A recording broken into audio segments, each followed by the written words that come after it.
and we would like the opportunity to offer those in a market which responds competitively to opening up those opportunities. So we are very pleased that we have the opportunity to start addressing those market access barriers through our independent trade dialogue, and I'm looking forward to the next round of that as soon as we can schedule it.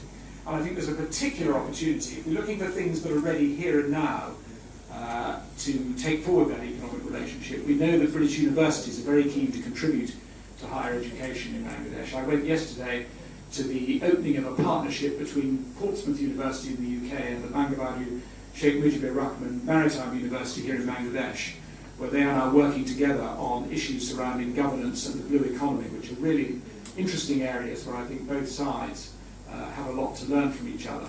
And I think that just provides an example of the sort of partnership that British universities are very keen to establish in Bangladesh. So we've been talking to the Honourable Education Minister about the early implementation of the Cross-Border Higher Education Act to enable more British universities to make their services and their world-class education available to young people here in Bangladesh, which would enable Bangladesh in turn to develop the sort of better trained workforce which is going to be crucial to flourishing as a middle-income country. So I think there's a genuine win-win in this, and we are very happy to work together with our Bangladeshi friends to try and encourage British universities who we know want to come here to establish the right operations and partnerships.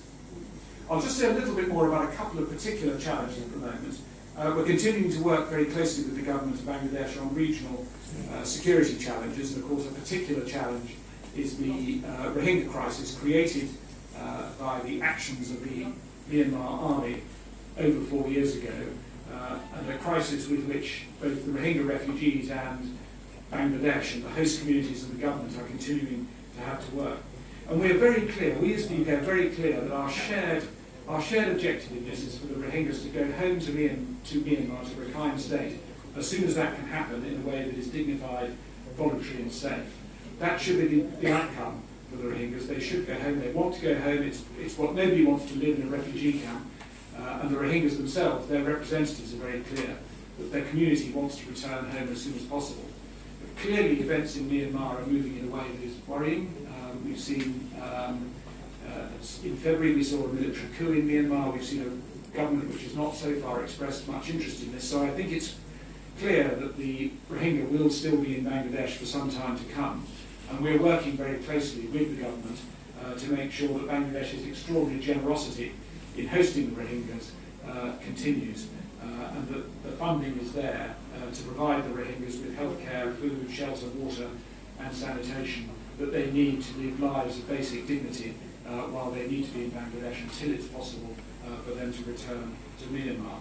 And we've contributed over £320 million to the global response, working very closely with our allies on camp conditions and building resilience, including building resilience against COVID in the camps, which is clearly a very vulnerable population.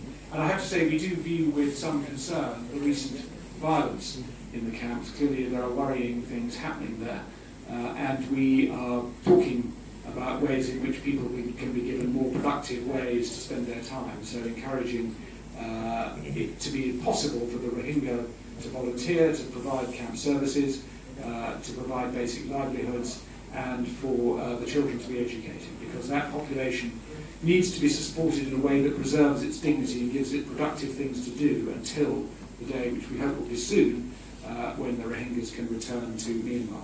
And in the meantime, we can see the value that there could be for example, Bhasan Char, the development made there as a way of relieving some of the pressure in the camps. And we support the fact that the UN and the government are engaged in active discussion about how the UN can work together with the Bangladesh government to support refugees while some of them are housed on Bhasan Char as well as in the camps, which is clearly where the great majority of people will continue to be. We're also making sure on the global stage that this crisis is not forgotten. I think sometimes, the world's attention is looking really very worrying. Yemen, where things are looking very worrying, a whole range of humanitarian crises.